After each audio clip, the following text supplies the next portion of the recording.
Hi friends, అందరూ ఎలా ఉన్నారు? బాగున్నారా? నేను చాలా బాగున్నాను ఫ్రెండ్స్. మా మగ్గం వర్క్ ట్రైనింగ్ అయితే చివరి రోజుకు వచ్చేసింది ఫ్రెండ్స్. అప్పుడే 29 రోజులు కంప్లీట్ అయిపోయాయి.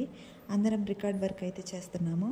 ఎంబ్రాయిడరీ మగ్గం వర్క్లో మేము వేసిన బేసిక్ స్టిచెస్ అన్నిటిని కట్ చేసి రికార్డులు అయితే అంటించమని మా మేడం చెప్పారు. అందరం అదే చేస్తున్నాం ఫ్రెండ్స్. వర్క్ పెండింగ్ అంతా కంప్లీట్ చేశాము. రేపు exam and practical viva questions అయితే ఉంటాయని మేడం మమ్మల్ని ప్రిపేర్ చేస్తున్నారు. కాన్ఫిడెంట్గా ధైర్యంగా వాళ్ళు అడిగిన ప్రశ్నలకి సమాధానం చెప్పాలని మా మేడం గారు డే 1 నుంచి చెప్తూనే ఉన్నారు. అలాగే ఫ్రెండ్స్, ఇంకా మీలో ఎవరైనా నా ఛానల్ సబ్స్క్రైబ్ చేసుకోకపోతే ప్లీజ్ దయచేసి సబ్స్క్రైబ్ చేసి షేర్ చేసి కామెంట్ చేయండి.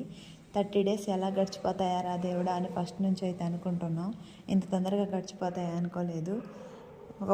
ఒక పక్క ఇంటికి వెళ్తున్నందుకు ఆనందంగా ఉన్న ఫ్రెండ్స్ అందరం విడిపోతున్నందుకు చాలా బాధగా ఉంది ఫ్రెండ్స్. Thank you.